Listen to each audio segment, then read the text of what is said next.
All right, chapter 14, cardiovascular diseases, diabetes, and chronic lung disease. Cardiovascular disease, which is CVD, is just any disease that involves the heart and or blood vessel. You can think of CVD as like a term for heart attacks, strokes, anything that involves the arteries of the heart failure. This slide kind of goes over the CVD disease mortality trends in the US. The green line represents the male population, while the red line represents the female population. With this slide here, you can kind of see that it is trending down, although that is still a high rate of death among the US population. Most of the deaths involving CVD are from coronary heart disease, which is just primarily due to a buildup of plaque in the arteries or damage to the arteries.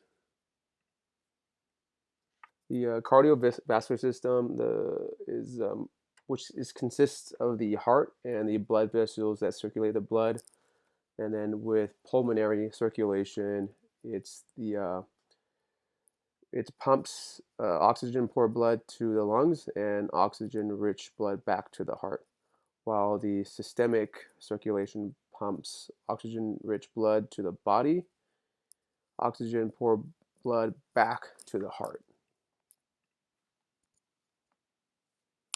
Within the cardiovascular system, you have the aorta, which is the largest artery in the body, and that essentially runs from the top of the heart to the lower abdomen. Here's a picture of the heart. Again, you can kind of see where the superior and the inferior vena cava are located, and you also see the bigger part of the heart, which is the aorta.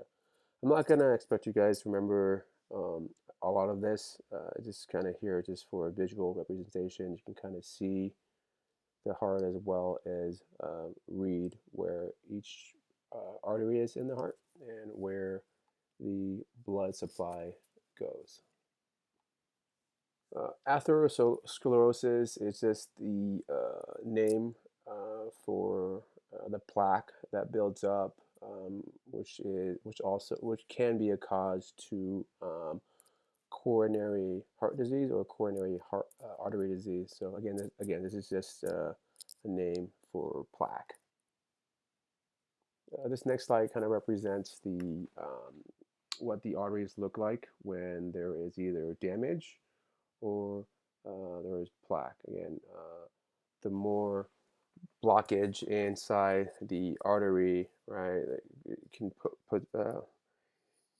increase the risk of heart attack and again coronary heart disease.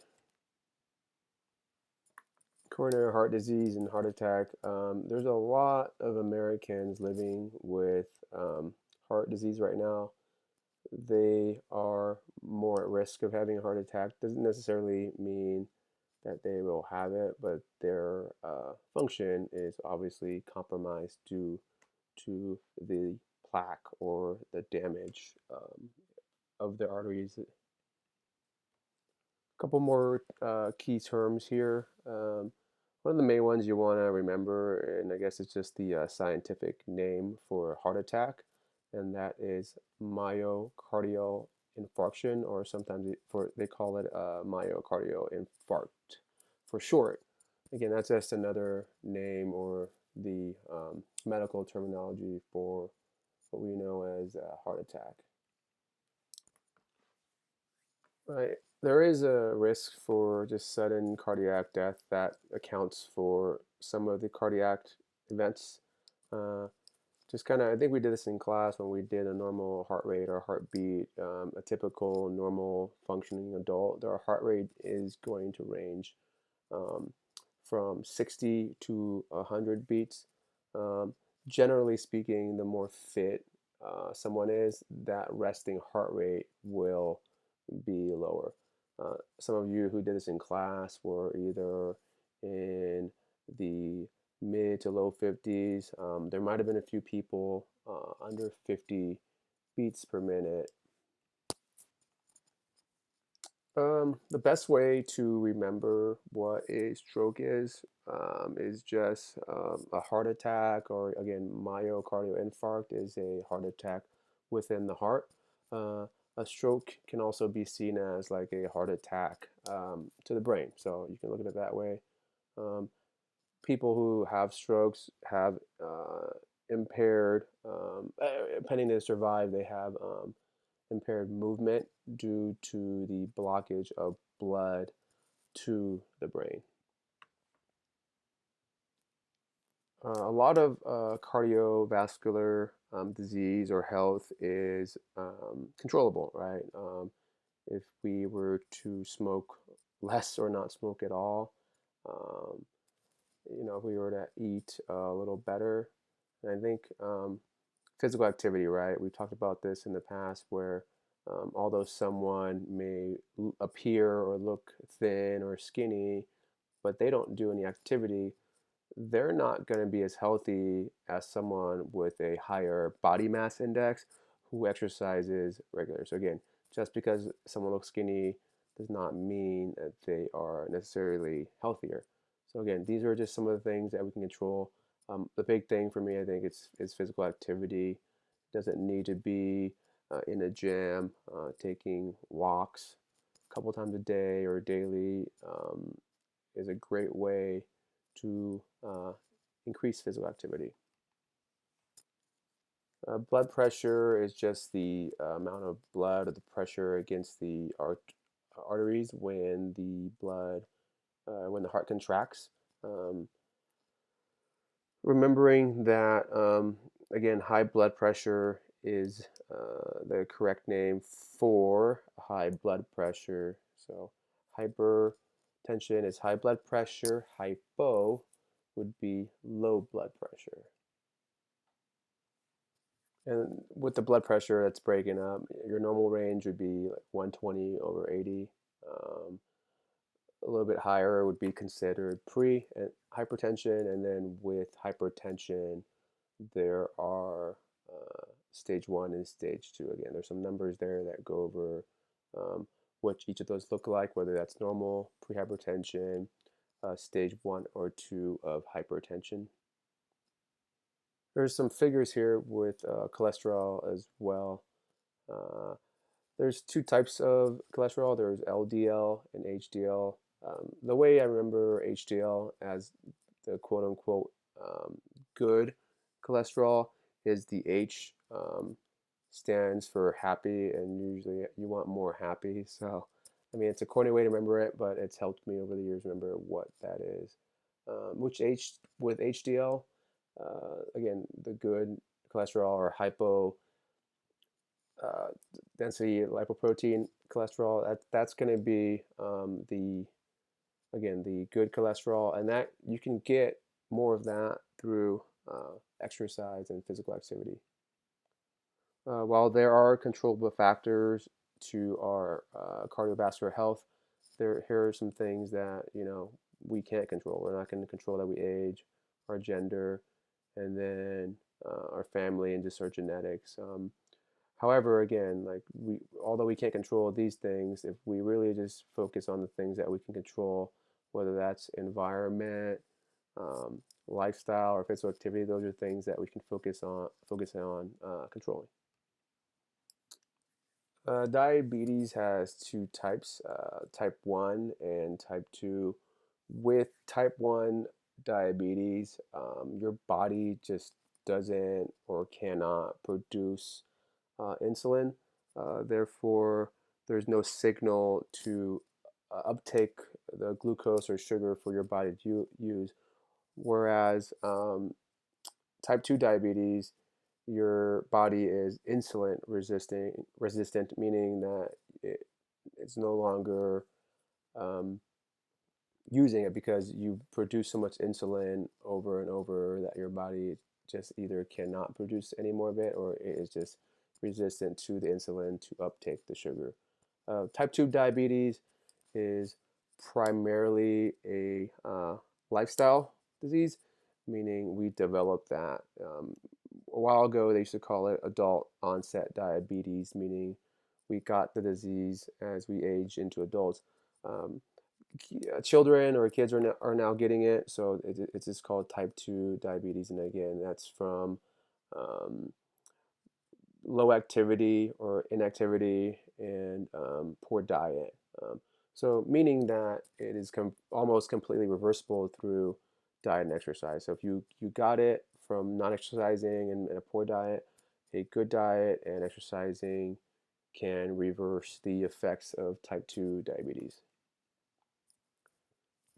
Metabolic syndrome is just like the umbrella term that covers a couple of things. So whether you're type 2 diabetes or you have low good cholesterol or you have adipose tissue or fat tissue around our waist area, we need about three of those classifications to be considered someone who has metabolic syndrome. So again, metabolic syndrome is an umbrella term for having a couple of things that affect your health.